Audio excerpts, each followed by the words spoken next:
सो जय हिंद बड़ी sir, once again welcome back to one and only differential equalities. Today we are going to discuss कि भी exactly आपके एनडीए एंड सीडीएस 2025 के नोटिफिकेशन आउट हो चुके हैं एंड फॉर्म फिलिंग भी स्टार्ट हो गई है। अब बेसिकली फॉर्म फिलिंग करनी कैसे है, क्योंकि इस बार तो यूपीएससी ने भाई इतनी सारी चीज चेंज कर दी है, मैं मतलब बता भी नहीं सकता, हर कुछ उन्होंने चेंज कर रखा है। ठीक है, जैसा भी हम सुन रहे थे ना कि यूपीएससी सिविल सर्विसेज के एग्जामिनेशन के लिए कि भैया इतने तो हमको प्रीलिम्स में या फिर मतलब मेंस में इतने एग्जामिनेशन नहीं लिखने होते जितना टाइम हमको फॉर्म फिलिंग के टाइम पे लग गया। तो कुछ ऐसा ही हो रखा है बॉस। ठीक है ना, आई हैव मतलब मैंने पूरी रात से बैठ रखा हूँ नोटिफिकेशन पढ़ने पढ़ने तक, मैंने मतलब पूरा नोटिफिकेशन को थ्रू किया। क्योंकि अगर आप प्रीवियस डाटा को एनालाइज करोगे तो जो पहले हमको नोटिफिकेशन देखने को मिलता था वो अराउंड अराउंड 80 पेजेस का अराउंड देखने को मिलता था। एंड जो उसमें इन्फॉर्मेशन प्रोवाइडेड होती थी वो आपके एग्जामिनेशन से related plus medical information provided होती थी।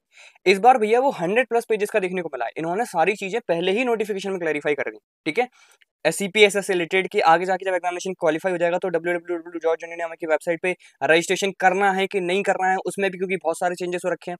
तो इस बार सारी चीजें चेंजेस भी हो गई। और जो आपको करेक्शन विंडो देखने को मिलती थी ना फॉर्म फिलिंग के बाद, जो आपको 1 हफ्ते का टाइम मिलता था कि उसके बाद जो करेक्शन विंडो आती थी कि भैया कुछ भी अगर गलत हो गया है तो आप उसको करेक्ट कर सकते हो, तो वो भी कंप्लीटली अब डिनाई कर दिया, वो भी नहीं होने वाला है। ठीक है, फॉर्म फिलिंग के लिए नया पोर्टल आ गया, ओटीआर सब खत्म हो गया। ओटीआर अगर पहले था भी तो वो इस जगह वैलिड नहीं होने वाला है। इस जगह जो इन्होंने स्टेप बन रख रखा है, बेसिकली नए पोर्टल में आपको 4 स्टेप देखने को मिलेंगे। तो जो स्टेप 1 रहने वाला है वही आपको ओटीआर जैसे वेव करने वाला है, तो आपको नया ओटीआर बनाना पड़ेगा समवॉट लाइक दिस। ठीक है, इसके साथ आपको एक अब ना नया पोर्टल देखने को मिलेगा। हर बार ये क्वेश्चन आता है ना कि भैया एनडी के एग्जामिनेशन में ये क्वेश्चन गलत हो गया, इसके भैया ऑप्शन सही नहीं थे। हर बार ऐसे देखने को मिलता है यार, एनडी और सीडीएस हो, एक दो क्वेश्चन तो देखने को मिल ही जाता है। इसी वजह से इन्होंने इस बार एक ना नया पोर्टल बना दिया है। ठीक है, डोंट वरी, मैं नोटिफिकेशन रिलेटेड आपको एक कंप्लीट इन्फॉर्मेशन दे दूंगा कि एक्जैक्टली क्या क्या चेंजेस देखने को मिले हैं। अलॉन्ग विद दिस यार देखो, फॉर्म फिलिंग के रिलेटेड एक एक चीज भाई बहुत गौर से देखना है, बिकॉज मोर देन 80 स्लाइड्स तो मैंने रख रखी हैं। ठीक है, इतना बड़ा फॉर्म हो गया ना, इतना लेंदी फॉर्म हो गया कि बता नहीं सकता। सो गो थ्रू करना है एक एक चीज से रिलेटेड, क्योंकि इस बार सर्टिफिकेट्स के नंबर से देखने को मिल रहा है, सर्टिफिकेट की सीआरएल बतानी है आपको। ठीक है, सीआरएल मतलब जो आपकी सेंट्रल लिस्ट देखने को मिलती है उसमें एग्जैक्टली उनका नंबर क्या देखने को मिलता है, वो बहुत सारी चीजें हैं। तो इसलिए आप कंफ्यूज नहीं हो। So that I am going to this. और क्योंकि मैंने इनको ना इस कुछ फॉर्मेट में रख रखा है, स्क्रीनशॉट फॉर्मेट में, क्योंकि भैया पूरी रात में ना इतनी मतलब जो सर्वर थे इतने ज्यादा बिजी थे कि एक्जैक्टली फॉर्म फिलिंग हो नहीं पा रहा था। We have tried almost about the 4 students, लेकिन कहीं ना कहीं वो लैग देखने को मिल रहा था। इस वजह से मैंने सारी प्रोसेस को इन स्क्रीनशॉट फॉर्मेट में एक्सप्लेन कर दिया है।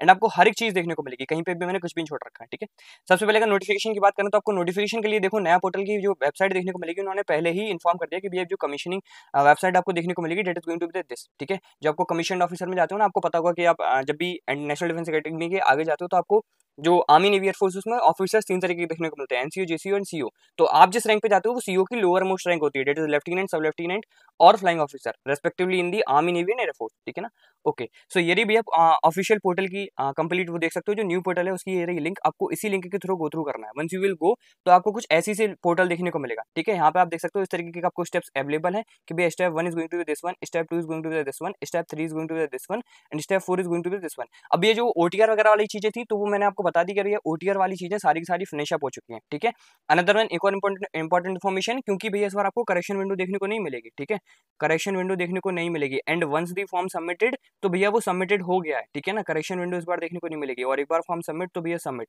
तो इसीलिए बहुत गौर से देखना, once you will clarify all your doubts ना, तभी जाके फॉर्म फिलिंग की तरफ प्रोसीड करना। कहीं पे भी कोई भी डाउट आता है तो आई एम देयर। ठीक है, आप मेरे को टेलीग्राम पे भी मैसेज कर सकते हो, बाकी इस वीडियो कमेंट में भी कर दोगे तो I am going to reply you. ठीक है ना, ओके। सो इस तरीके से 4 स्टेप्स देखने को मिल रहे हैं, लेकिन इन 4 स्टेप्स के अंदर आपको बोलोगे कि भैया पिछली बार तो 6 स्टेप्स है, इस बार तो 4 ही है, तो सिंपल है ना। नहीं यार, जो पिछली बार 6 स्टेप देखने को मिलते थे ना, वो 6 भैया इस बार 10 हो चुके हैं, और वो 10 सिर्फ आपको फॉर्म 2 में देखने को मिलेंगे, मतलब स्टेप 2 में ही देखने को मिलेंगे। ठीक है, तो समझ पा रहे हो कि कितना लेंदी हो चुका है फॉर्म। ठीक है, लेकिन कुछ important information before we should proceed. ठीक है, इस बार मतलब बोल रहा हूँ बहुत सारी चीज चेंजेस हुई है। जैसे इस बार देखो वैकेंसीज बढ़ रखी है, वैकेंसीज आपको 406 देखने को मिली है, जो कि बहुत अच्छी वैकेंसीज है। मतलब जो अभी तक मेरे को लगता है हाईएस्ट है वो शायद 405 के अराउंड आ रखी थी, तो 410 है। हालांकि इसमें बॉयज के लिए वैकेंसी ज्यादा बढ़ रखी है कंपेरेटिव टू द गर्ल्स। लेकिन इस बार आपको पता है जो मेरिट लिस्ट आएगी ना, जो फाइनल मेरिट लिस्ट देखने को मिलेगी, उसमें भी भैया बाइफर्केशन है।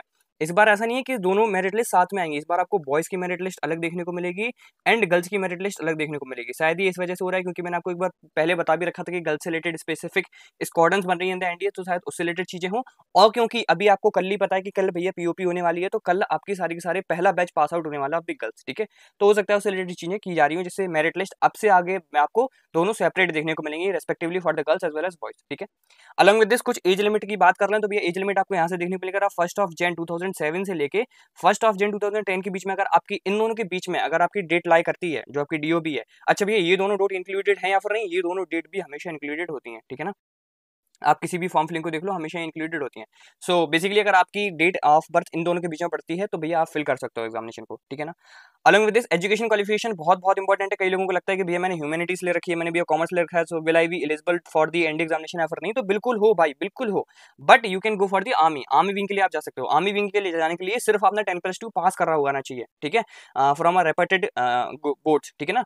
बाकी कोई ऐसा कोई भी स्पेसिफिक क्राइटेरिया नहीं है। लेकिन अगर आपको एयरफोर्स या फिर नेवल विंग के लिए जाना है, ठीक है, मतलब अगर आपको आईएफए या फिर एनडीए के थ्रू नेवी के लिए जाना है या फिर आपको डायरेक्टली एनए में जाना है, ठीक है, नेवल एकेडमी आपने देख रखा होगा ना, हमेशा फॉर्म फिलिंग करते हो तो हमेशा ऐसा देखने को मिलता है ND/NA, ठीक है, बुक्स वगैरह भी परचेस करते हो तो ऐसा देखने को मिलता है। एनए जो स्लैश होता है ना, that is going to be naval academy, ठीक है।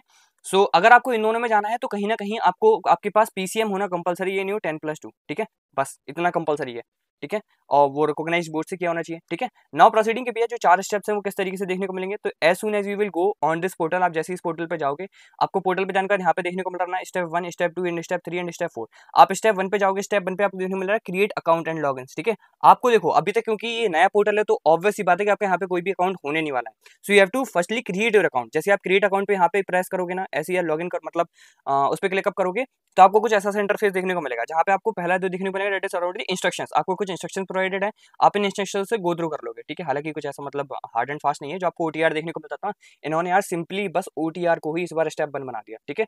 जैसे ही आप इसको फिलअप करोगे उसके बाद आपको एक ये चेकबॉक्स देखने को मिलेगा एंड मतलब आप सारी की सारी इंस्ट्रक्शन आपने पढ़ ली है।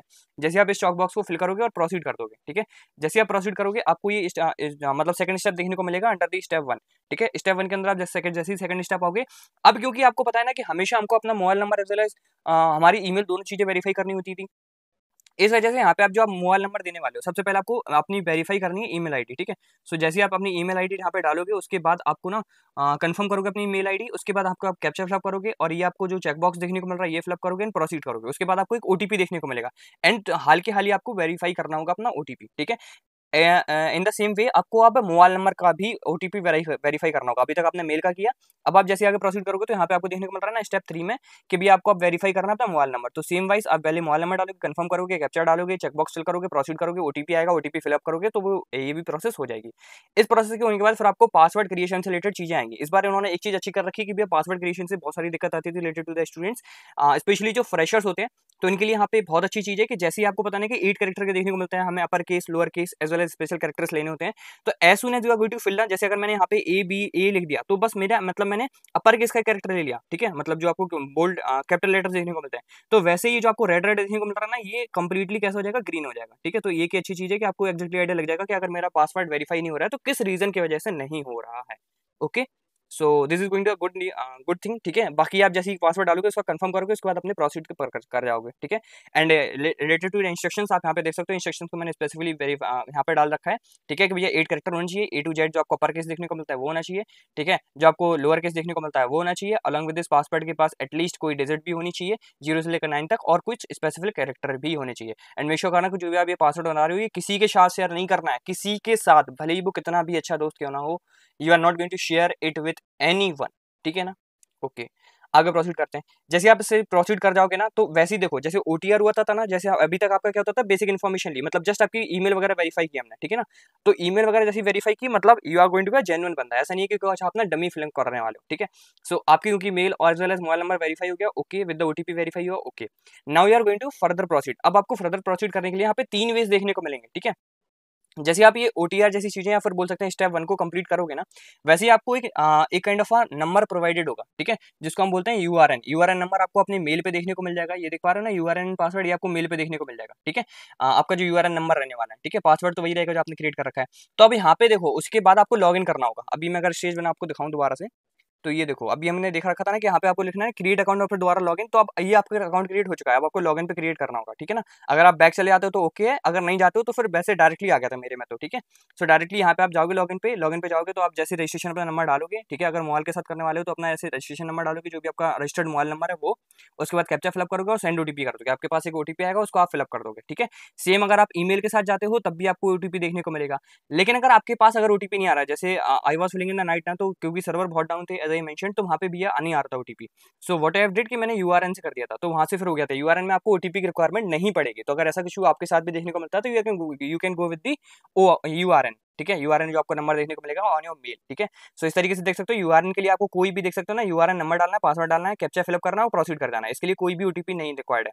वहीं पे अगर मेल की तरफ जाओगे तो मेल के लिए आपको देखो सबसे पहले आपको अपनी मेल डालनी है, मेल के बाद अपना पासवर्ड डालोगे, पासवर्ड डालने के बाद यहाँ पे करोगे और फिर साइन अप कर दोगे, तो शायद ओटीपी मेल पे भी था, ठीक है ना।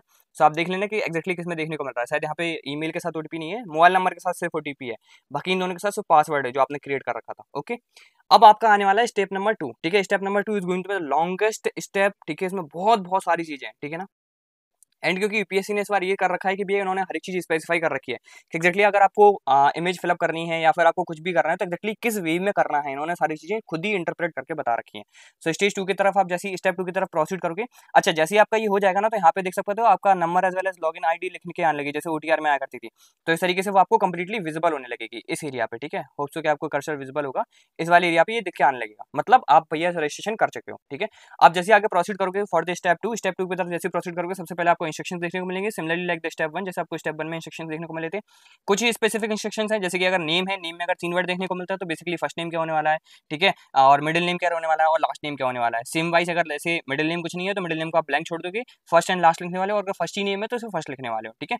बाकी कुछ specific information about the gender, date, father's information, mother's information, क्योंकि इस बार सारी इन्फॉर्मेशन मांगी गई है।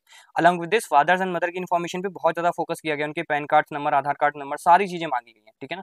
सो we will cover this also. इसके बाद जैसे आप प्रोसीड करोगे तो यहाँ पे आपको मैट्रिकुलेशन सर्टिफिकेट और आपका जो आधार एंड मोबाइल नंबर है उनसे रिलेटेड चीजें दिख जाएंगी, ठीक है ना। और फिर आप जैसे ही प्रोसीड करोगे तो once you are going to proceed ना, तो उसके बाद आप नेक्स्ट विंडो पे आ जाओगे। नेक्स्ट विंडो पे जैसे आओगे तो आपको पहली चीज देखने को मिलेगी, डेट इज आइडेंटिफाई प्रोफाइल, ठीक है ना, आइडेंटिटी प्रोफाइल। तो यहाँ पे आपको अपनी प्रोफाइल मैपअप करनी है, ठीक है। तो यहाँ पे आप फर्स्ट नेम डालोगे, मिडिल नेम डालोगे, लास्ट नेम डालोगे। अगर किसी का मिडिल नेम नहीं है तो बस आप फर्स्ट और लास्ट डालोगे। हमेशा मेक करना कि जो भी आपका सरनेम होता है ना, जो भी आपको सरनेम देखने को मिलता है वो सरनेम हमेशा आपका लास्ट नेम होता है, वो कभी भी आपका मिडिल नेम नहीं होता, इसलिए गलती मत करना। मिडिल नेम मतलब जैसे कोई अगर नाम लिख रहा है, जैसे सपोज करो कुछ भी है, कुछ भी ए नाम देखने को मिला वो आपका नेम है, बी नाम देखने को मिला वो आपके फादर का नेम है, उसके बाद आपका सी देखने को मिला, date is going to surname. तो जो बी वाला नेम होता है जो अपने फादर के नेम के साथ लगाते हो, ठीक है ना, वो date is going to be the middle name, वो होता है आपका मिडिल नेम। अदरवाइज ए और जो सी रहता है ना, that a is going to be the first name और सी जो आपका सरनेम लगता है वो होता है आपका लास्ट नेम, ठीक है। तो क्योंकि आप देख सकते हो यहाँ पे middle name as well as last name में कोई भी एज सच वो नहीं है कंपल्शन, यहाँ पे देखो फर्स्ट नेम में कंपल्शन है। तो अगर मिडिल नेम और लास्ट नेम नहीं भी है तब भी ओके है, क्योंकि लास्ट नेम वैसे सबका होता है, बट सिनेरियोस जैसे अगर आपकी 10+2 की मार्कशीट है, ठीक है, जो आपको 10+2 की मार्कशीट देखने को मिल रही है, क्योंकि यहाँ पे आपको जो भी नेम फिलिंग करनी है वो 10+2 की मार्कशीट, सॉरी 10+2 बोल गया, यहाँ पे जो भी आपको नेम फिलिंग करनी है वो आपको 10th की मार्कशीट के बेसिस पे करनी है, मैट्रिकुलेशन सर्टिफिकेट के बेसिस पे, ठीक है ना, मैट्रिकुलेशन सर्टिफिकेट के बेसिस पे। हालांकि इस बार यूपीएससी ने एक थोड़ी सी अच्छी चीज कर रखी है, डेट इज कि आपको यहाँ पे नेम फिलिंग करना है ना, नेम फिलिंग करने के बाद आप नीचे देख पा रहे हो यहाँ पे वो पूछेंगे कि एक्जैक्टली ये जो आपका नेम है वो मैट्रिकुलेशन के अकॉर्डिंग है या फिर नहीं है। यहाँ पे तो आप यस करोगे तो ओके रहेगा, यस करोगे तो यहाँ से इन्फॉर्मेशन फैच होकर नीचे फिलअप हो जाएगी। यहाँ पे देख पा रहे हो दोबारा से मैट्रिकुलेशन सर्टिफिकेट से आपको अपना नेम फिलअप करना है। अगर आप नो करते हो तो फिर जो भी आपका नेम था वो तो रहेगा ही रहेगा, लेकिन आपको नीचे आप 10+2 के अकॉर्डिंग 10 मतलब मैट्रिकुलेशन सर्टिफिकेट के अकॉर्डिंग बताने का एक्जैक्टली मेरा नेम क्या है। उसके बाद लेकिन वहाँ पे एक पॉपअप आएगा कि भाई एक्जैक्टली आपको ना एग्जाम सेंटर 1 घंटे पहले पहुंचना होगा to validate the complete information, ठीक है ना। तो एक वो अच्छी चीज देखने को मिली, क्योंकि कई बार क्या होता है ना कि हमारे जो आधार है ना, और जो हमारा मैट्रिकुलेशन सर्टिफिकेट है उन दोनों में ना नेम अलग अलग लिखे हुए होते हैं, तो this is going to a good part. इस जगह पे एक अच्छी चीज कर रखी है यूपीएससी ने। सो आगे बढ़ते हैं। जैसे आप ये फिलअप कर लोगे तो भैया अपना नेम वगैरह कर दोगे, ठीक है, अपना जो भी कंफर्म कर दोगे नेम वगैरह, और इसको प्रोसीड कर दोगे यस और नो के साथ, ठीक है, एज आई मेंशन क्लियरली। अगर जरूरी नहीं है भैया यहाँ पे आपको अपना रियल नेम लिखना है, यहाँ पे जरूरी नहीं कि मैट्रिकुलेशन सर्टिफिकेट के साथ ही लिखो। हालांकि एडवाइस मेरी ये है क्योंकि अभी सफिशिएंट अमाउंट ऑफ टाइम है टू फिलिंग द फॉर्म, ठीक है, एंड आपको सिर्फ 1 वीक लगता है, ठीक है ना, 1 वीक लगता है, क्योंकि आप देखो मैट्रिकुलेशन सर्टिफिकेट का नेम चेंज नहीं करा सकते, लेकिन अगर आप आधार का नेम चेंज करा सकते हो ना, आधार अपडेशन में सिर्फ 1 वीक लगता है। तो नियरेस्ट आप अपने कोई भी कैफे के पास जाके, ठीक है, या फिर कोई भी अगर लोकवाड़ी केंद्र देखने को मिल रहा है, या फिर आपके अगर पोस्ट ऑफिस है, क्योंकि वहाँ से चीजें जल्दी हो जाती हैं, तो आप वहाँ पे जाके इसको करा सकते हो, ठीक है। तो वो ज्यादा प्रेफरेबल रहेगा, फिर आप 1 हफ्ते बाद फॉर्म फिलअप कर दो तो कंप्लीटली ओके विद दैट, ठीक है ना। जरूरी क्या है कि अलग अलग फिलअप करो, लेकिन अगर ऐसा कुछ नहीं हो पा रहा है, कुछ अगर इश्यूज देखने को मिल रहा है, तो you can go with this. आप पहले अपना नेम डाल दो जो भी आपका जेन्युइन नेम्स है, first name, middle name, last name, ठीक है ना। उसके बाद जो भी आपका मैट्रिकुलेशन सर्टिफिकेट का राउंड है वो आप नीचे डाल सकते हो, ठीक है। यहाँ पे देखो, यहाँ पे आपको देखने को मिलेगा जो भी आपका नेम वगैरह था, अगर आपका सेम रहेगा तो वो ऊपर से फैच कर लेंगे। अगर सेम नहीं है तो अगर आप नो पे क्लिक करते हो मैट्रिकुलेशन सर्टिफिकेट के अराउंड, तो फिर आपको अपना मैट्रिकुलेशन सर्टिफिकेट के अराउंड जो भी आपका नेम है, मतलब उसमें जो मैट्रिकुलेशन सर्टिफिकेट में जो आपको नेम प्रोवाइडेड है उसके अकॉर्डिंग आप फिलअप कर दोगे, ठीक है। इसके बाद फिर अपना कंफर्म करोगे नेम वगैरह, जेंडर लिख दोगे, ठीक है, जेंडर मतलब अपना जेंडर कंफर्म कर दोगे।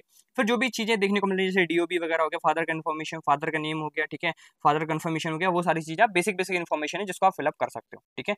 आगे प्रोसीड करोगे तो आपको सेम सी चीज़ें देखने को मिलेगी, जहाँ पे आपको आप जेंडर वगैरह कंफर्म कर चुके हैं, फादर का नेम वगैरह कंफर्म कर दोगे, उसके बाद आप नेक्स्ट एंड कंटिन्यू पे क्लिक करोगे रिव्यू पे, ठीक है ना। इसके साथ आप जैसे ही जाओगे तो फिर आप देखने को मिलेगा आपको मैट्रिकुलेशन बोर्ड प्रोफाइल। अब आपको यहाँ पे अपनी 10th की मार्कशीट वगैरह अपलोड करनी होगी और उससे रिलेटेड चीज़ें फिलअप करनी होगी, ठीक है। सो सबसे पहले पूछेगा कि एक्जेक्टली आपने कहाँ से कर रखी है मैट्रिकुलेशन, तो ऑब्वियस सी बात है कि मोस्टली इंडिया से कर रखी होगी, क्योंकि आपको पता है कि इंडिया जो एनडीए एग्जामिनेशन है वो सिर्फ इंडियंस के लिए नहीं होता है, वहाँ पे आपको कंप्लीट फॉरेन कंट्रीज के, क्योंकि वहाँ पे फॉरेन कैडेट्स भी आते हैं, तो आपको फॉरेन कंट्रीज के भी कैडेट्स देखने को मिलते हैं, ठीक है। तो इसीलिए ये ऑप्शन रख रखा है, जैसे नेपाल हो गया है ना, इधर के कैडेट्स भी आते हैं, तो इस वजह से। लेकिन आपके लिए तो ये इंडिया रहने वाला है, इंडिया के साथ आप जैसे ही प्रोसीड करोगे तो इससे रिलेटेड फिर कंप्लीट इन्फॉर्मेशन मांगी जाएगी, ठीक है। आपका जो 10th का सर्टिफिकेट, मैट्रिकुलेशन सर्टिफिकेट है, उसका नंबर बता दो, ठीक है। जो जो भी चीज़ें हैं इंपॉर्टेंट वो आपसे पूछी जाएंगी, ठीक है। तो वो आप यहाँ से गो थ्रू कर सकते हो। जो भी मतलब पासिंग ईयर वगैरह वगैरह पूछी जाएगी, उसको फिर कंफर्म करना है, वो आप यहाँ से देख सकते हो। तो बिल्कुल बेसिक बेसिक इन्फॉर्मेशन है, रोल नंबर वगैरह हो गया, ठीक है, सर्टिफिकेट नंबर वगैरह हो गया, तो वो सारी चीज़ें वहाँ पे प्रोवाइडेड होती हैं पहले से ही। इस तरीके से आप फिलअप कर सकते हो। हालांकि अगर किसी को लग रहा है कि ये जेन्युइन इन्फॉर्मेशन है, तो ऑब्वियस सी बात है कि जेन्युइन तो मैं यहाँ पे अपलोड नहीं करने वाला, ओके ना, ठीक है। आगे आप देख सकते हो भैया, यहाँ पे एक चीज़ देखने को मिलेगी, डेट इज 10th जो आपका मैट्रिकुलेशन सर्टिफिकेट है, उसका कहीं ना कहीं आपको सर्टिफिकेट नंबर बताना है, ठीक है। तो वो आपको कंप्लीटली सर्टिफिकेट मतलब जब इशू हुआ था तो उसकी डेट बतानी है, ठीक है ना। तो जैसे अपनी मार्कशीट पे जाओगे ना, तो मार्कशीट में लिखा हुआ होता है, वहाँ पे आप जैसे देखोगे तो वहाँ पे एक्जैक्टली मतलब डिफाइंड होता है कि एक्जैक्टली ये जो मार्कशीट है वो किस दिन इशू की गई है, जिस दिन वो इशू होती है वही डेट आपको डालनी है, आपकी मार्कशीट पे अवेलेबल होता है वहाँ पे, ठीक है ना। इसके बाद फिर आप इसे हाथ पे जाके कंटिन्यू कर सकते हो, और नीचे जाके आपको अपना 10th का मैट्रिकुलेशन सर्टिफिकेट को यहाँ पे आपको ना पीडीएफ फॉर्मेट में डालना है, ठीक है। हमेशा हमेशा करना है कि उन्होंने क्या इंस्ट्रक्शंस दे रखे हैं, जैसे उन्होंने बोला ना कि पीडीएफ फॉर्मेट में डालना है, जो साइज यहाँ पे दे रखा है वो साइज के अंदर होनी चाहिए, that is 50 KB to 300 KB। इसी के साथ देखो उन्होंने फाइल का नेम मैंने यहाँ पे क्लियरली बोल्ड कर रखा है, ठीक है ना, मतलब हाईलाइटेड कर रखा है, तो फाइल का नेम यही होना चाहिए। अगर ये नहीं रहेगा ना फाइल का नाम एज इट इज, तो ये आपका जो मतलब पोर्टल है that is not going to fetch up the complete information, वो लेगा नहीं, ठीक है ना, वो रिजेक्ट कर देगा। फिर उसके बाद जैसे आप फिलअप कर दोगे तो यहाँ से आप कंटिन्यू कर दोगे, ठीक है। वंस यू विल कंटिन्यू तो आपको दोबारा से देखने को मिलेगा डेट इज आधार या फिर फोटो आईडी, ठीक है। अब यहाँ पे दो चीजें देखने को मिल सकती है, अगर आप आधार के साथ जाना चाहते हो, क्योंकि यार देखो यूपीएससी हमेशा आधार को ज्यादा प्रेफरेंस देती है, ठीक है ना। हालांकि वाईटी वगैरह का थोड़ा सा अलग है, वाईटी वगैरह आधार को थोड़ा कम प्रेफरेंस देते हैं, ये पैन कार्ड को ज्यादा देते हैं, ठीक है ना। लेकिन आधार क्योंकि अभी ऑल ओवर इंडिया में सब जगह वैलिड है, तो आधार के साथ ही आप जाएं तो ज्यादा प्रेफरेबल है, क्योंकि वो आपके लिए कन्वीनियंट भी होता है आपके एग्जामिनेशन फॉर्म फिलिंग के टाइम पे भी, मतलब जब आप एग्जामिनेशन देने जाओगे तो आप आधार के साथ यहाँ पे कंटिन्यू करोगे। जैसे आप यहाँ पे आधार नंबर मतलब आधार के साथ कंटिन्यू करोगे ना, यहाँ पे आपको क्योंकि मल्टीपल ऑप्शन देखने को मिलेंगे, आधार कार्ड हो गया, पैन कार्ड हो गया, ठीक है, 10+2 की मार्कशीट सर्टिफिकेट हो गया, मतलब बहुत सारी चीजें, फोटो आईडी जैसे वोटर आईडी कार्ड हो गया, ठीक है, बहुत सारी चीजें देखने को मिलेंगी। तो आधार के साथ जैसे आप कंटिन्यू करोगे वैसे ही आपको कुछ आधार नंबर डालना होगा, है ना, और सारी चीजें आप डालोगे, जैसे कैप्चा वगैरह डालोगे तो उसके साथ ये कंटिन्यू हो जाएंगी चीजें, ठीक है ना।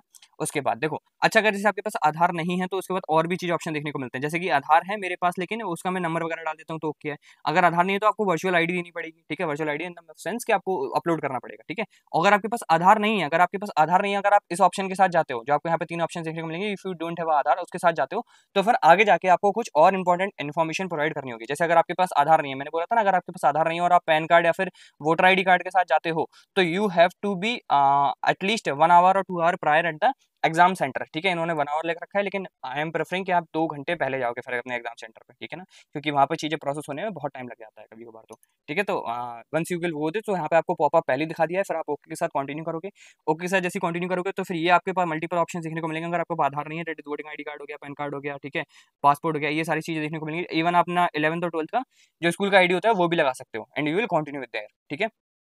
कंटिन्यू जैसे करोगे तो जैसे मैंने अगर पैन कार्ड डाल रखा तो वही फिर पैन कार्ड के रिलेटेड मांगेगा इन्फॉर्मेशन, ठीक है, in the same in the format, जैसे पीडीएफ फॉर्मेट, और फिर जो फाइल का साइज रहने वाला है, सॉरी जो नेम रहने वाला है डेट इज आईडी, एंड जो आपको पीडीएफ वगैरह लिखनी है, ठीक है। तो एक्जैक्ट सेम होना चाहिए, मतलब अगर सेम नहीं हुआ ना, थोड़ा बहुत भी एक हाथ वर्ड भी अगर ऊपर नीचे देखने को मिला तो that is not going to fetch up, ठीक है। उसके बाद आप वहां से कंटिन्यू करते होगे। जैसे आप कंटिन्यू करने वाले हो तो आपकी जो 3 इन्फॉर्मेशन थी जिसको हम ओटीआर में काउंट करते हैं, ठीक है ना, वो अब फाइनली आपकी हो चुकी है। सबसे पहले देखो जो आपका स्टेप 1 था, स्टेप 1 में उसने mail as well as mobile number verify किया, यहाँ पे आपकी सारी पर्सनल इन्फॉर्मेशन ले ली। उसके बाद यहाँ पे प्रीव्यू का ऑप्शन देखने को मिलेगा, once you will go through with the complete information जो भी आपने प्रोवाइड कर रखी थी, तो उसके बाद आप सेव एंड नेक्स्ट पे क्लिक कर दोगे। जैसे आप सेव एंड नेक्स्ट पे क्लिक करोगे, अब जो हमको फॉर्म फिलिंग पे जब तक मतलब पहले अगर कोई रिपीटर है, मतलब someone is have already filled the form, जिन्होंने पहले फॉर्म फिल कर रखा था और अभी दोबारा से कर रहे हो, तो आपको आइडिया होगा कि हमको उस टाइम ना 6 के अराउंड देखने को मिलते थे फॉर्म, जो कि पर्सनल इन्फॉर्मेशन से रिलेटेड होते थे, ठीक है ना, जो आपको फिलअप करने थे होते थे।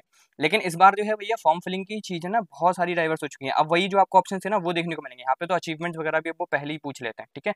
So starting with the personal profile, यहाँ पे आपको सबसे पहले इंस्ट्रक्शंस बताए जाएंगे कि किस तरीके से भरना है। तो आप देख सकते हो इतनी सारी इन्फॉर्मेशन आपको भरनी है, ठीक है। कोई भी अगर डाउट आता है तो ऑब्वियस सी बात है कि यहाँ पे सारे इंस्ट्रक्शंस प्रोवाइडेड हैं। अलॉन्ग विद दिस ये स्लाइड इंपॉर्टेंट है, आपको पता होना चाहिए कि एक्चुअली मेरे क्या क्या सर्टिफिकेट लगने वाले हैं, क्योंकि इस बार आपके जो कास्ट सर्टिफिकेट है वो भी मांगे गए हैं, कास्ट सर्टिफिकेट के नंबर भी मांगे गए हैं। अलॉन्ग विद दिस उनकी जो अकॉर्डिंग टू सेंट्रल लिस्ट है, ठीक है, वो भी नंबर मांगा गया है कि किस शेड्यूल के मतलब किस नंबर के अंदर देखने को मिलता है। जैसे बहुत सारी होती है ना, जैसे अगर 10 देखने को मिल रही है, सपोज फॉर एग्जांपल बताता हूँ मैं, अगर जैसे आपको 10 ऐसी लिस्ट देखने को मिल रही है, 10 ऐसी मतलब बोल सकते हैं कि कास्ट है जो कि ओबीसी के अंदर क्लैरिफाई की गई है, तो आप जाओगे ना, जब आपको सेंट्रल बोर्ड का जब ओबीसी का मतलब जो सेंट्रल बोर्ड है, सेंट्रल जो गवर्नमेंट है उसके, जब आप ओबीसी वाले पोर्टल पे जाओगे तो वहाँ पे सारी की सारी जो कास्ट है वो रजिस्टर्ड होंगी as the number, serial number 1 2 3 4 5 6 इस तरीके से।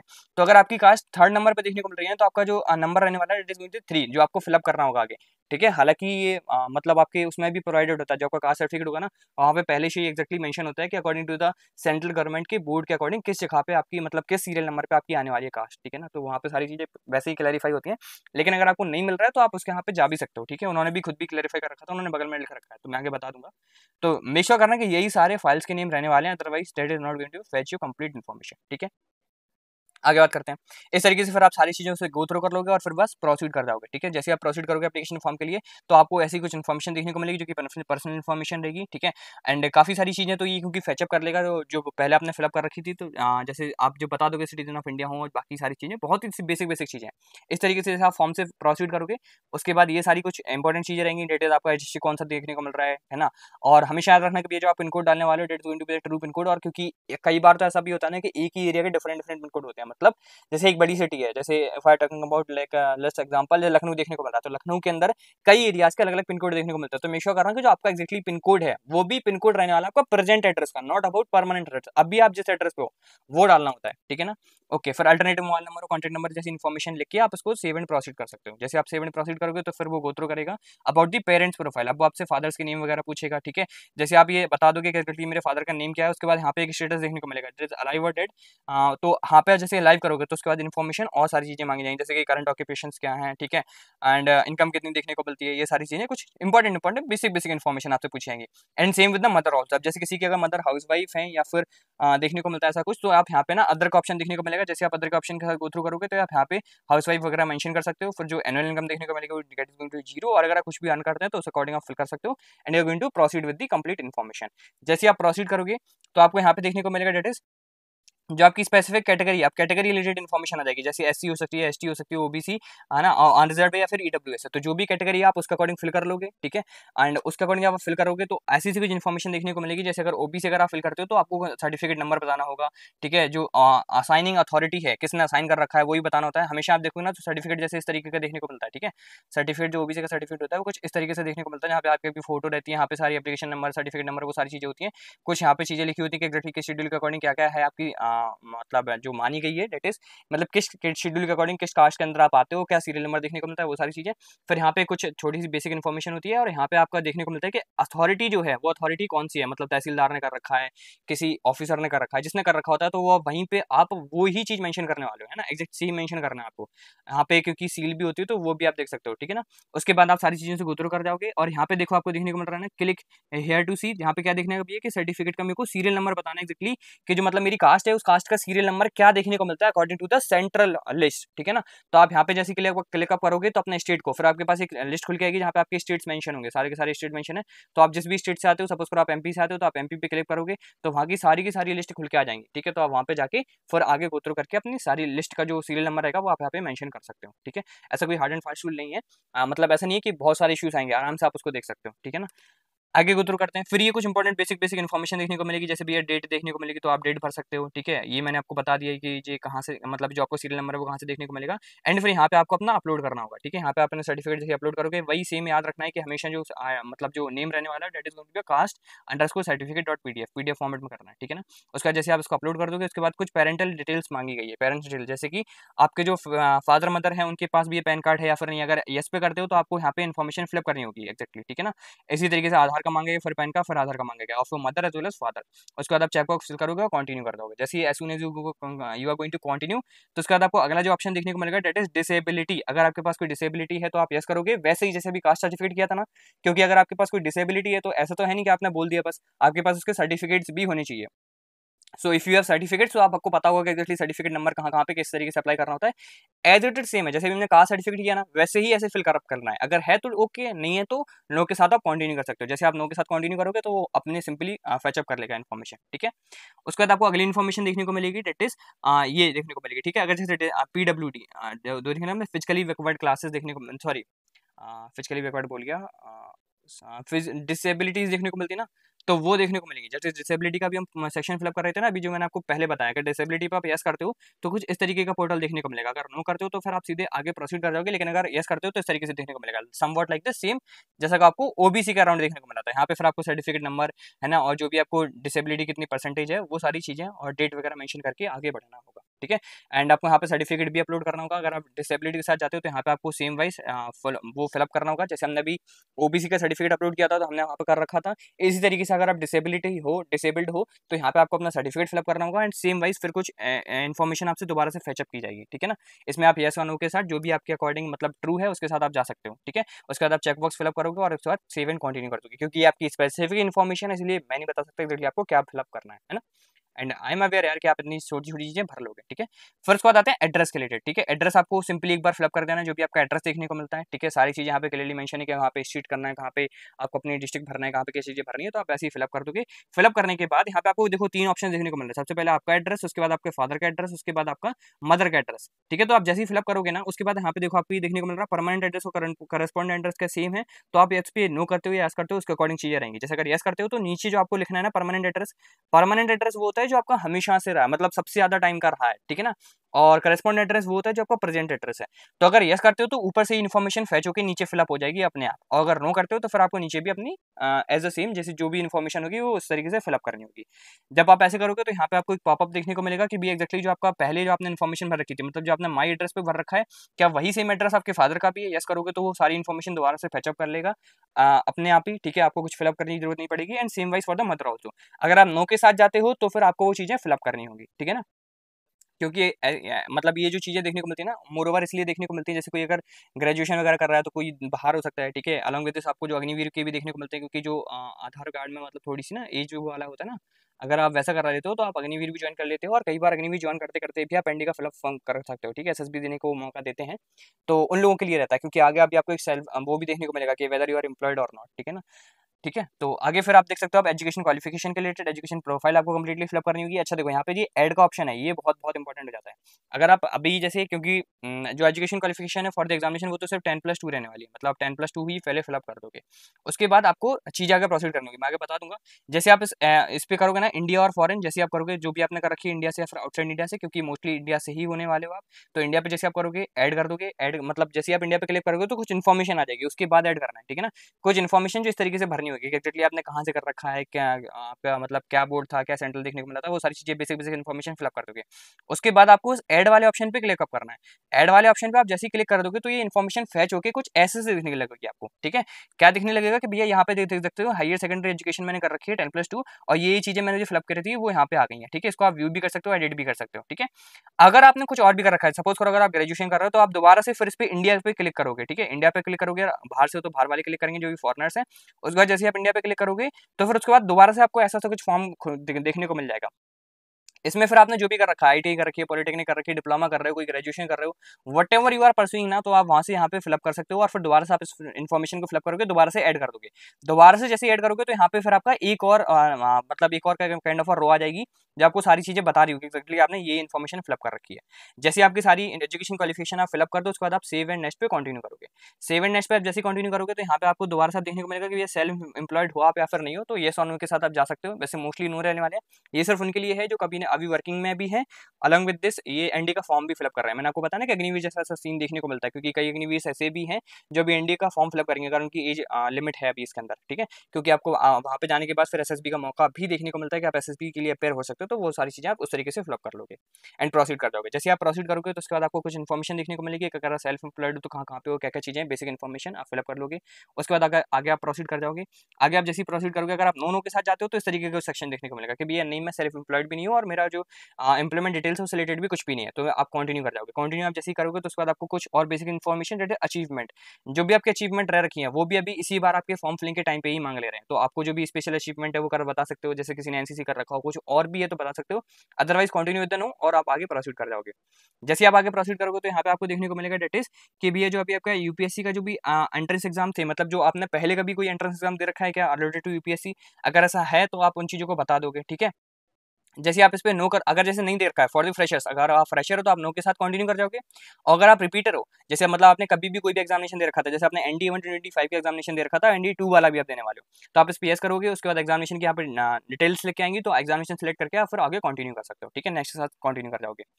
अब यहाँ पे जैसे देखोगे तो इस तरीके के एग्जामिनेशन आपको सारे देखने को मिलेंगे, जितने भी यूपीएससी एग्जामिनेशन कराती है वो सारे के सारे यहाँ पे लिस्टेड रहेंगे। यहाँ पे नीचे आपको एनडी भी देखने को मिलेगा, तो उसी के अकॉर्डिंग आप आगे लिस्ट डाउन कर सकते हो, ठीक है। जैसे आप करोगे तो फिर उसके बाद आप एडिट एग्री पे कर जाओगे, सेव एंड नेक्स्ट पे, एंड जैसे ही एग्री करोगे तो यहाँ पे आपको फोटो एज वेल एज अपने सिग्नेचर्स अपलोड करने हैं। अब फोटो एंड सिग्नेचर कैसे अपलोड कर रहे हैं, तो उससे रिलेटेड सारी इन्फॉर्मेशन दे रखी है, साइज दे रखा है, किस फॉर्मेट में होना चाहिए, तो जेपीजी में होना चाहिए, ठीक है, कितना परसेंट आपका जो 3/4 है वो फेस विजुअल होना चाहिए, फोटो दे रखी है और आपने सारी बता रखा है, ठीक है, मतलब क्या जो नेम रहना चाहिए वो भी बता रखा है। इसी तरीके से सिग्नेचर का भी बता रखा है। अलॉन्ग विद दिस उन्होंने एक चीज अच्छी कर रखी है कि उन्होंने ये भी बता रखा है कि एग्जैक्टली किस तरीके से बताना है। देखिए मोस्ट ऑफ द टाइम आप इस तरीके की फोटो देते हो, मतलब सॉरी इस तरीके की तो नहीं, मतलब समवट लाइक मान लो कि जैसे वो पासपोर्ट साइज फोटो देते हैं ना वो देते हैं, अगर यहाँ पे आप कैप को मतलब इन्वॉल्व नहीं करो, जैसे क्योंकि ये जो फोटो रिजेक्टेड है ड्यू टू द कैप, लेकिन अगर आप इस फोटो को कैप के हटा के भी अगर इन्वॉल्व कर देना तब भी ये कहीं ना कहीं वो फैचअप नहीं करता, ठीक है। अगर कर भी लेता तो फिर वो आगे जाके आपको मेल आता कि भी आपकी जो फोटो है वो कंप्लीटली वैलिड नहीं है। क्यों? क्योंकि आप देखो ये वाली जो फोटो वैलिड है उसमें सिर्फ फेस विजुअल है, मतलब आपको इस बार वो लोग ना 3/4 उनको चाहिए ही चाहिए, आप पासपोर्ट साइज फोटो को भी थोड़ा सा जूम इन करके ही अपलोड करेंगे, ठीक है। इन्होंने सारी इन्फॉर्मेशन बता रखी है, और जैसे ही आप फिलअप करोगे तो इससे रिलेटेड कुछ इंपॉर्टेंट इन्फॉर्मेशन है, जैसे डू एंड डोंट्स क्या है कि मतलब आंखों में सीधे देखना है, दोनों कान विजिबल होने चाहिए, वही सेम सारी चीजें, ठीक है ना, आप खुद भी पढ़ के देख सकते हो। आगे आप कंटिन्यू करोगे तो आपको सिग्नेचर से रिलेटेड आएगा। सिग्नेचर को हमेशा मेक श्योर करना कि बहुत ज्यादा जूम ना हो, ठीक है। इन्होंने यहाँ पे क्लियरली मेंशन कर रखा है, यहाँ पे आप देख सकते हो कि जूम बहुत ज्यादा जूम नहीं चाहिए इनको, ठीक है ना। तो ये सारी कुछ फॉर्मेट्स हैं जो गलत हैं, ये वाला फॉर्मेट चाहिए, तो इस तरीके से आप देख के फिर ये इन्फॉर्मेशन उसको देख के आगे आप प्रोसीड कर सकते हो। दोनों चीजें आप फिलअप कर दोगे तो ऊपर आपको एक मतलब देखने को मिलेगा पॉपअप सा, वहाँ पे आप दोनों चीजों को प्रिव्यू कर सकते हो कि आपने जो फिल कर रखी है वो सही है या फिर नहीं। आगे फिर आप सेव एंड कंटिन्यू पे क्लिक कर सकते हो। जैसे आप सेव एंड कंटिन्यू पे आप क्लिक करोगे तो अभी तक आपका भैया ये फॉर्म नंबर 2 भी फिलअप हो गया, step number 2 is completely done till now. अब बात करते हैं स्टेप नंबर 3 के रिलेटेड, ठीक है। स्टेप नंबर 3 जिसको हम बोलते हैं CAF कॉमन एप्लीकेशन फॉर्म, मतलब जो भी आपने अभी तक इन्फॉर्मेशन भर रखी थी वो सिर्फ कॉमन इन्फॉर्मेशन थी, सॉरी इन्फॉर्मेशन जो भी थी, अब सिर्फ उसको आपको वेरीफाई करना है, ऐसा जो कोई हार्ड एंड फास्ट रूल नहीं है। तो अब वो आपसे पूछेंगे कि एग्जैक्टली आपको किस एग्जामिनेशन के लिए आप फिलअप करना चाहते हो, whether you are going for the NDA और फिर द CDS, तो आप एनडी के लिए बताओगे एंड एनडी के साथ कंटिन्यू करोगे। जैसे आप एनडी का एक बार नोटिफिकेशन प्रीव्यू कर लोगे ना, वैसे आपके पास देखने को मिलेगा कि एग्जैक्टली वहाँ पे एक एप्लीकेशन आ गया कि हाँ यार कंटिन्यू करना चाहता हूँ विद द एनडी, इस तरीके का कुछ, ठीक है। तो आप एनडीए पे सिलेक्ट करके एनडीए के साथ अप्लाई पे क्लिक कर दोगे, ठीक है। तो जैसे आप एनडीए के साथ अप्लाई पे क्लिक करोगे तो आगे आप प्रोसीड करते हुए देखने को मिल जाओगे, जहाँ पे अभी तक आपने जितने भी फॉर्म फिलअप कर रखे थे वो सारे यहाँ पे आपको विजिबल रहने वाले हैं, ठीक है। जो भी आपने अपनी पर्सनल डिटेल दे रखी थी और जो भी आपने मतलब CAF भर रखा था वो सारी की सारी चीजें यहाँ पे रहेंगी, पहले से ही फिलअप है। बस आपको व्यू करते जाना है, वेरीफाई करते जाना है, व्यू करते जाना है, वेरीफाई करते जाना है, व्यू करते जाओगे, वेरीफाई करते जाओगे। जैसे ही ये सारी वेरीफाई हो जाएंगी तो आपको ये इतने सारे फॉर्म देखने को मिलेंगे, सारे के सारे फॉर्म है, मतलब जो भी आपने अभी तक भर रखा था ना सारे फॉर्म इकट्ठे आपको देखने को मिलेंगे। सिर्फ आपको उनको एक बार प्रीव्यू करना है और आगे अपडेट करते आना है। तो जैसे आप प्रीव्यू करोगे, अपडेट करते जाओगे तो इस तरीके का एक वेरीफाई सिंबल वहाँ पे आता जाएगा, इस तरीके का आप देख सकते हो, वेरीफाई वेरीफाई वेरीफाई वेरीफाई, सारों पे ऐसे ही आ जाएगा वेरीफाई वेरीफाई वेरीफाई। उसके बाद आप कंटिन्यू पे क्लिक कर दोगे और यहाँ से जैसे आप इस चेक बॉक्स को फिलअप करने के साथ कंटिन्यू पे क्लिक करोगे तो इस तरीके का आपको पोर्टल देखने को मिलेगा, ठीक है। यहाँ पे अब आपको कुछ बेसिक बेसिक इन्फॉर्मेशन भरनी है, जैसे कि जो रहने वाला है it is national defence academy और एनए है, उससे रिलेटेड कुछ basic information about your education qualification, तो आप वो भर दोगे सारी चीज़ें। यहाँ पे बताना होता है कि अपियरिंग हूँ या फिर नहीं हूँ, मतलब ठीक है। वैसे क्योंकि भी मोस्टली सारे बोर्ड्स के रिजल्ट आ चुका है तो you can go with this. अगर ऐसा कोई सीन है तो आप वहाँ पे अपियरिंग जैसे भी फिल कर सकते हो, ठीक है। हालांकि 11th वालों के लिए कंप्लीटली डिनाई कर रखा है, मेक श्योर करना कि 11th वाले इस फॉर्म को फिलअप ना करें, ठीक है। नोटिफिकेशन उन्होंने कंप्लीटली डिनाई कर दिया कि 11th वाले कोई भी फॉर्म को फिलअप नहीं करेंगे। अपियरिंग कर सकते हैं, अगर आप 12th अपियरिंग हो तो आप कर सकते हो, ठीक है, कंप्लीटली ओके विद दैट। लेकिन 11th वाले कोई भी नहीं भरने वाले हैं, ठीक है। उन्होंने कंप्लीटली नोटिफिकेशन में ही डिनाई कर दिया, ओके। जैसे आप आगे कंटिन्यू करोगे तो आपको कुछ ये बेसिक इन्फॉर्मेशन अगेन से देखने को मिलेगी, जहाँ पे आपको कुछ सर्टिफिकेट्स वगैरह अपलोड करने हैं रहेंगे, अगर वो आपके लिए वैलिड है तो उस तरीके से आप करके इस प्रोसेस को आगे बढ़ जाओगे। जैसे आप इस प्रोसेस पे आगे बढ़ोगे तो आपको सेव एंड कंटिन्यू करना होगा, ठीक है। आगे जैसे आप जाओगे तो देखो यहाँ पे आप कुछ इंपॉर्टेंट इन्फॉर्मेशन देखने को मिलेगी, डेट इज जो भी आपका नेशनल डिफेंस अकेडमी की जो भी आपको प्रेफरेंसेस भरनी है, आर्मी नेवी एयरफोर्स, वो मेक श्योर करना है कि आप बहुत अच्छे से भरने वाले हो। वट एवर यू जो भी आपको प्रेफरेंसेस रखनी है, बहुत अच्छे से प्रेफरेंस भरना, और इसका एक स्क्रीनशॉट अलग से लेकर रख लेना, ठीक है। क्योंकि ये प्रेफरेंस आपके ना एग्जामिनेशन देने के बाद जब आप वो देते हो ना प्रीफरेंसेस, जब आप एसएसबी देने जाते हो और जब आप मेडिकल जाते हो तो वहाँ पे प्रेफरेंसेस बहुत बहुत मैटर करती हैं, और क्योंकि उस टाइम तक आप प्रेफरेंसेस भूल चुके होते हो, तो इस वजह से एक स्क्रीनशॉट अलग से लेकर रखना, प्रेफरेंसेस आप भर दोगे। बाकी फिर आपने कभी सीपीएसएस दे रखा है या फिर नहीं, सीपीएसएस क्या होता है कि एक टेक्स्ट देखने को मिलता है, ठीक है। अगर आपने दिया होगा तो you are aware about it, और नहीं दे रखा होगा तो कोई बात ही नहीं है ना, आप वहाँ पे नो करोगे। सीपीएसएस हालांकि लाइफ टाइम एक ही बार दे सकते हो आप, ठीक है। उसके बाद सेव एंड कंटिन्यू पे क्लिक करोगे रिलेटेड टू द इन्फॉर्मेशन। उसके बाद आता है पेमेंट की डिटेल्स। तो जैसी पेमेंट की डिटेल्स आएगी तो आप वही है कि भैया यूपीआई वगैरह से करने वाले हो, तो वहाँ पे जाओगे, ठीक है। इस तरीके का पॉपअप देखने को मिलेगा, पे नाउ पे जाओगे, ठीक है। यहाँ पे आप देख सकते हो कि इस तरीके की मैंने पूरी की पूरी पेमेंट इन्फॉर्मेशन जैसे आपको फिलअप कर दोगे तो इस तरीके से आपका पेमेंट फैचअप हो जाएगा। उसके बाद जैसे आओगे तो भैया बस आपका लास्ट फिलिंग फॉर्म रह गया है, आपको एग्जाम सेंटर और सेलेक्ट कर रहे हैं, तो आप एग्जाम सेंटर्स अपने सेलेक्ट कर लोगे रिलेटेड टू योर कन्वीनियंस, जहाँ पे भी आप बिलोंग करने वाले हो। उसके बाद आप जैसे आओगे तो आप सेव एंड कंटिन्यू पे क्लिक करोगे, डिक्लेरेशन के बाद सेव एंड कंटिन्यू पे क्लिक करोगे तो आपको कंप्लीट फॉर्म जो भी अभी तक आपने भर रखा था, कंप्लीट फॉर्म यहाँ पे देखने को मिल जाएगा। इसको आप डाउनलोड भी कर सकते हो in the PDF format if you want. अगर आपको ऑप्शन देखने को मिलता है कंप्लीटली ओके, नहीं देखने को मिलता तब भी कोई ऐसी दिक्कत नहीं है, आप इसको पहले एक बार देख लो। देखने के बाद आप दोबारा से इस पेज पे आओगे, दोबारा से इस पेज पे आओगे तो आपको जो स्टेप 4 देखने को मिल रहा है ना, स्टेप 4 पे आप देखोगे तो यहाँ पे लिखा होगा माई एप्लीकेशन। माई एप्लीकेशन पे आप दोबारा जाओगे, माई एप्लीकेशन पे जाओगे तो इस तरीके से यहाँ पे दिखना चाहिए। अनटिल अनलेस आपका ये नहीं शोकेस हो रहा है ना कि एक्जैक्टली माई एप्लीकेशन पे अगर ये शोकेस नहीं हो रहा है तो अभी तक आपका मतलब फॉर्म फिलअप नहीं हुआ है। अगर ये दिख रहा है कि हाँ भैया आपका फॉर्म फिलअप हो गया है, ठीक है ना, अगर मतलब ये कंप्लीटली सुनेबल है, जहाँ से अपना पूरे का पूरा एप्लीकेशन व्यू करने के बाद उसको डाउनलोड कर सकते हो, तो कंप्लीटली ओके, मतलब आपका एप्लीकेशन कंप्लीटली फिलअप हो गया, कोई दिक्कत नहीं आई। यहाँ से आप जाओगे अपना कंप्लीटली एप्लीकेशन को व्यू करोगे, उसके बाद इसको अपना डाउनलोड कर लोगे, ठीक है। यहाँ से आप जैसे व्यू करोगे तो उसके बाद आप पीडीएफ फॉर्मेट में इसको डाउनलोड कर सकते हो, ठीक है। So this is going to complete information कि एक्जैक्टली स्टेप बाय स्टेप मैंने प्रोसेस से बताया किस तरीके से वो फिलअप करना है। बाकी आपको अगर कोई भी डाउट आता है तो comment section is just use, ठीक है, वहाँ पे कोई भी अपना डाउट पूछ सकते हो। एंड मेक श्योर करना है कि आप ना चैनल से जुड़े रहें, क्योंकि यार आगे जाके आने वाली ना बहुत सारी इंपॉर्टेंट अपडेट्स निकल के आएंगे इस बार। एनडीए ने पूरा का पूरा प्रोसेस ही चेंज कर दिया। हालांकि अच्छी बात यह है कि भैया कोई भी सिलेबस और एग्जाम पैटर्न में चेंज देखने को नहीं मिला, ठीक है ना, अदरवाइज तो वो तो बहुत ज़्यादा हौच पौच हो जाता है, ठीक है। सो बाकी अभी बहुत सारी मैं डाल दूंगा कि एग्जैक्टली आपको www.indian army से रिलेटेड क्या है, एक नया पोर्टल भी निकल रखा है तो मैं उससे रिलेटेड इन्फॉर्मेशन बता दूंगा। सो मेक श्योर करना का स्टे कनेक्टेड, ठीक है।